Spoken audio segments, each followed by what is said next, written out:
Quel bilan tu fais de cette semaine finalement assez intense avec ces 3 matchs en une semaine? Ça avait super bien démarré avec un très beau match contre Grenoble, ça s'est moins bien fini. Toi, quel bilan tu fais?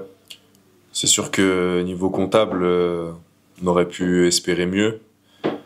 Après, on savait qu'on avait 3 matchs d'affilée, donc c'est toujours un enchaînement pas facile à faire.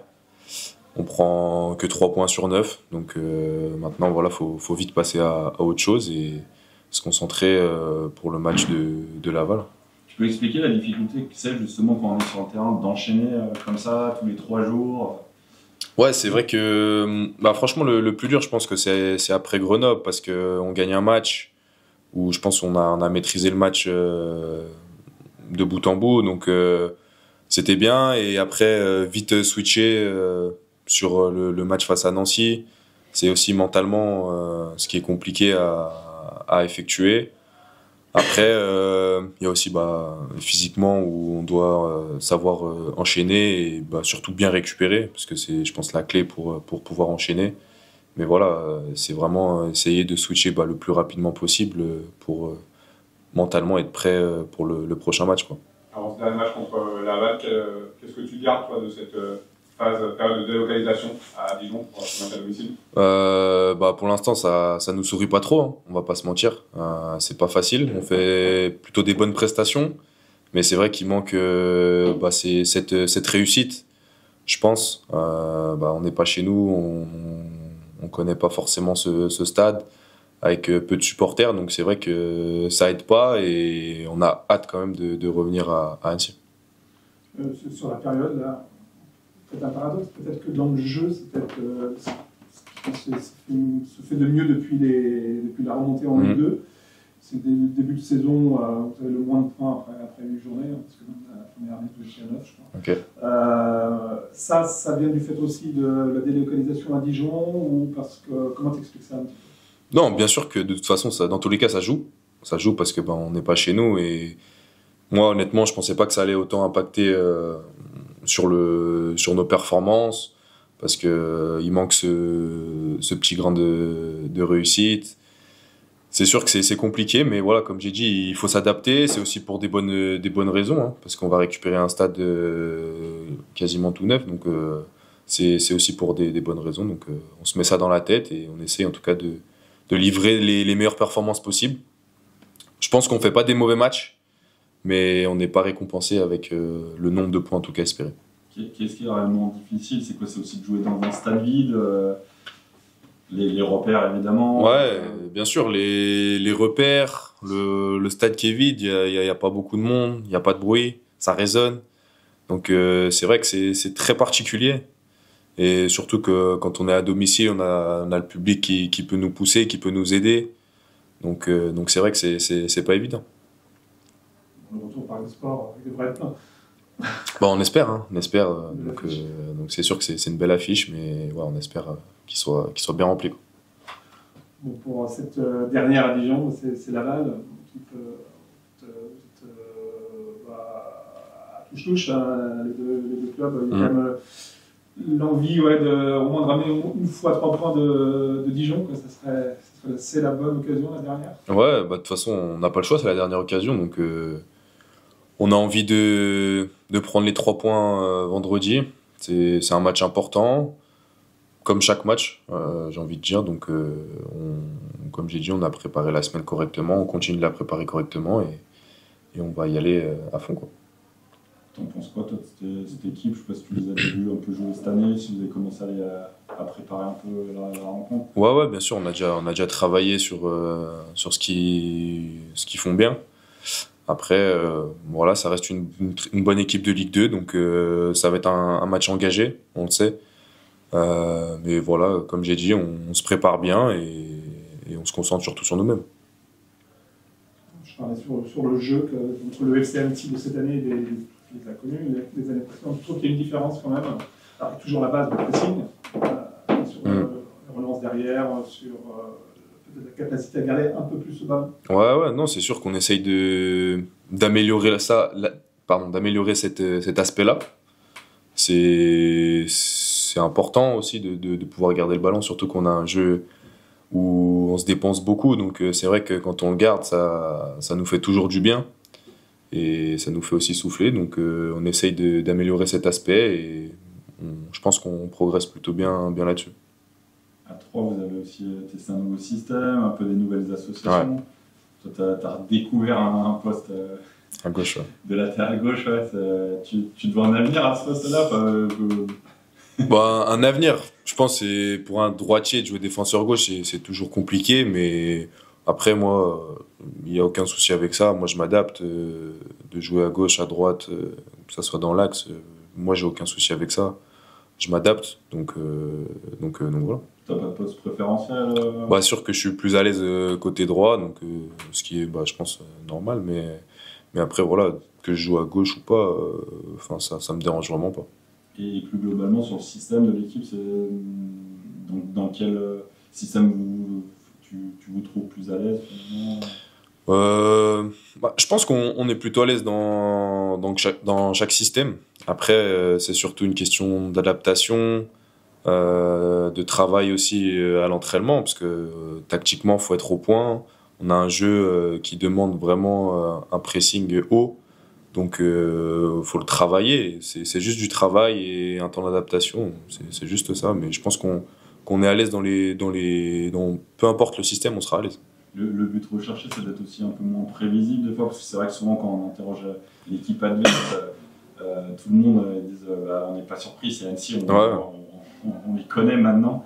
Il y a aussi cette volonté d'être un peu plus surprenant. Ouais, après, je pense que toutes les équipes travaillent un peu comme nous, ils nous analysent.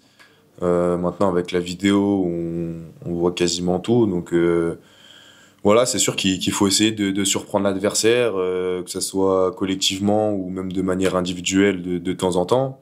Donc voilà, après ça c'est aussi de l'instinct, je pense. Donc voilà. Sur une préparation de match, il y a le coach qui bosse. Toi, tu prépares particulièrement chaque adversaire. Tu as un travail spécifique, tu fais un peu de trucs perso, tu regardes les matchs. Personnellement, ouais. Après moi je suis quelqu'un qui regarde beaucoup les matchs.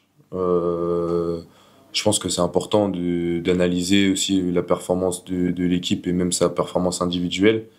On a la chance de pouvoir utiliser la vidéo, donc on est plutôt un groupe qui s'en sert beaucoup et on est plutôt un collectif justement qui s'y intéresse beaucoup, donc c'est bien aussi. On en parle beaucoup entre nous, on reçoit aussi beaucoup de conseils du staff, des joueurs cadres comme Cash qui nous conseillent aussi. Donc c'est important de se préparer, de savoir aussi un petit peu les qualités et aussi les défauts de l'adversaire, sur quoi on peut piquer. Donc c'est important. Ouais. Et pour un défenseur, de regarder aussi les attaquants qu'on a en face. À titre perso, toi, comment tu as vécu aussi un peu l'été finalement il y a pas mal de clubs qui te surveillent. Comment toi tu as vécu un petit peu ça et comment tu te projettes finalement avec ton club formateur? Ouais, j'ai eu un été un peu mouvementé. Après, moi j'ai toujours été très clair et moi j'ai un agent qui s'occupe de moi. C'est lui qui a géré tout ça. Il connaît mes envies, il connaît mes ambitions. Le club et le coach savent aussi. Ça a toujours été très clair. Et en tout cas, il n'y a eu aucun souci avec ça. Moi, je suis très bien ici. Et puis, il n'y a aucun problème avec ça. L'idée, c'est d'étirer, de prolonger. Ce serait ton envie? Bien sûr. Après, moi, je suis bien ici. C'est un club ambitieux qui gravit les échelons petit à petit, donc on le voit, que ce soit dans les infrastructures ou même dans le côté sportif, donc c'est bien et franchement bien sûr. Tu parles de ton attachement au club, c'est aussi le cas pour un Quentin qui comme toi est issu du coin. Ouais. Laval, ça coïncide avec c'était le club contre qui il avait marqué son premier but en pro le mois de février. Toi, à l'intérieur du groupe, comment tu vois un petit peu son évolution, là, on va dire, depuis le début de l'année, là où il a éclos? Quentin, je pense que c'est aussi une bonne surprise. Moi, franchement, je suis très content pour lui, parce que déjà, c'est un bon mec, ce qui est déjà très important, je pense. Et voilà, il a vraiment progressé, il est monté en puissance petit à petit, petit à petit, il est rentré en jeu, il a commencé à être titularisé.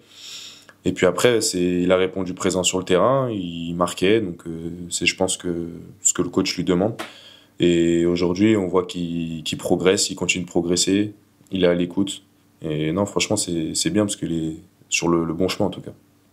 Non, non, vas-y. Donc, ça fait du bien aussi d'avoir un autre joueur pour partager l'étiquette sportive au club. Ouais, je lui laisse ça, c'est bien. C'est bien, il le mérite. Et voilà, moi, ça me va aussi. Et je pense que c'est bien même pour le club, la formation, et même pour les jeunes du club, de voir que aussi il y a des portes qui sont ouvertes, et c'est important. Ouais, j'avais creusé un petit peu, tu disais on voit beaucoup progresser. Pour toi, c'est vraiment sur quel domaine où tu dis tiens, il a passé quand même un petit cap Moi, je pense qu'il a passé un cap déjà techniquement, et puis même devant le but. Quentin, pour moi, il a une qualité, c'est dans la surface, il est présent, il va mettre son bout du pied, il va s'arracher pour marquer un but. Pour moi, de renard des surfaces. Donc voilà, c'est là où je pense qu'il est vraiment performant, et il faut qu'il s'appuie là-dessus. Et pour parler d'un autre coéquipier aussi, on avait pas parlé du départ de Moussi, qui a croisé Reims en début de saison. Il y a quelqu'un qui vous manque aussi beaucoup, qui a beaucoup staté aussi, et on parle peut-être un peu moins, c'est Antoine, qui a peu de temps de jeu finalement, peut-être à l'équipe. Comment toi tu le vois justement aussi, cette absence Antoine, déjà c'est quelqu'un de très important dans le groupe, même si pour l'instant il n'est pas forcément dans le groupe depuis le début de saison. Après, il a eu aussi une blessure, mais voilà, on n'oublie pas, on va dire, qui il est, et la qualité qu'il peut nous apporter. Après, voilà, il a besoin aussi de se remettre petit à petit en forme, d'être prêt aussi physiquement, parce que c'est important. Surtout que, comme j'ai dit, on a un jeu où ça demande beaucoup d'énergie, donc faut être prêt physiquement. Mais après, voilà, moi je m'inquiète pas pour ça. Et je pense que c'est qu'une question de temps pour lui.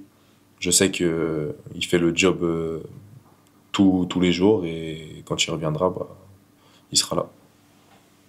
Une question sur ton numéro de maillot. Est-ce qu'il y a une histoire derrière Le RFR peut-être. Comment? Un lien avec le RFR. Pas du tout. Pas du tout. Non, le 41, c'est le numéro quand je suis arrivé en pro. Je suis pas quelqu'un de très superstitieux. J'ai voulu le garder. Voilà, c'est mon premier numéro en pro, donc j'ai voulu le garder. Et puis voilà.